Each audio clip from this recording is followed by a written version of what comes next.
Why, good afternoon, YouTube community. It is I, your boy Lex Anderson, here this afternoon, and I wanted to share with you guys a story about pro wrestling, real life, and what you live for in this world. Many years ago, I had worked at the NBA store, and I had worked in the gallery section where we sold authentic jerseys, like the throwback Mitchell and Ness jerseys. And there was this big white guy, had huge arms, had a cap pulled low over his head, and I'm like, the guy's arms were like huge. And I was like, he looked up, but the cap was still like over the brow. And I was like, you know, sir, you kind of look like John Cena. He puts his hand out, and he says to me, pleased to meet you. It really was John Cena. And I was like so ecstatic, I couldn't believe it. And to show you how long ago this was before John Cena had actually won any type of championship. It was crazy. And I'm like, oh my God, John Cena, the master of, the rapper of Thugonomics, all that good stuff. And I was like, yo, there are a lot of wrestling fans here at the NBA store. And he was like, word, I would like to meet them. So I took him down the ramp. Overall, I must have spent like close to half an hour with John Cena, one-on-one, and introducing him to my coworkers. Because I was like, yo, John, you know, when you gonna get that gold? And I was going like this, you know, to mimic, obviously, the championship belt. And he was like, I don't know, you'd have to talk to Vince McMahon about that.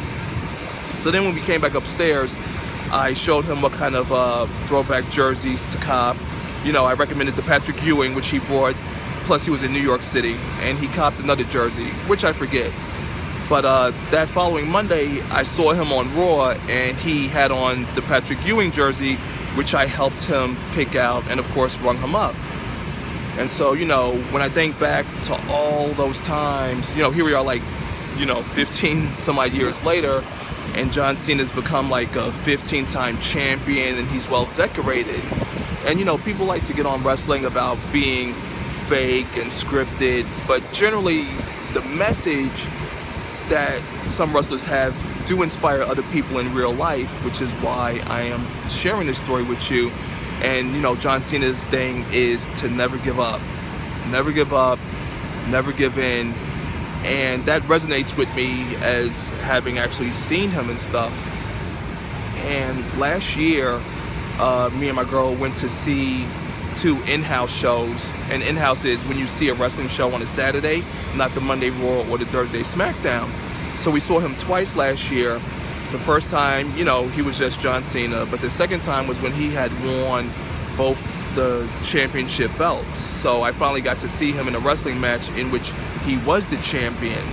And the reason why I mention that is because actually that was probably 2 years ago, excuse me. But either way, roughly 4 years ago, I was going through a real tough time in my life, you know, with some personal and family issues, and, you know, with my own life, wondering what I want to do, where I want to be.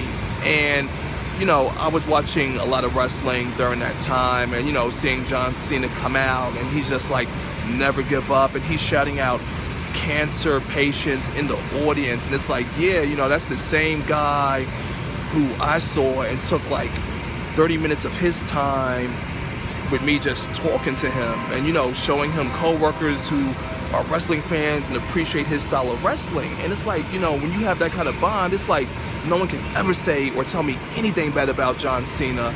And I took his message to heart that you should never give up. If there's a goal or a dream in your life, despite any obstacles or adversities, or even if it seems that you're not doing what you want to do, as long as you have it set in your mind and in your heart to accomplish that goal, you should never give up, never give in. And when John Cena had won the gold, and, you know, you hear him say the champ is here, yeah, man, like I felt that for real, because in my life, I am a champ. And we should all feel that way. As long as we're striving to be successful people and have goals, you should let people know that when you're in the building, the champ is here. And I just wanted to share that with y'all, that no matter what it seems like you're going through in life, as long as you still have your eyes set on that ultimate prize, whatever it may be, continue to strive for it, and when you get it, let people know the champ is here.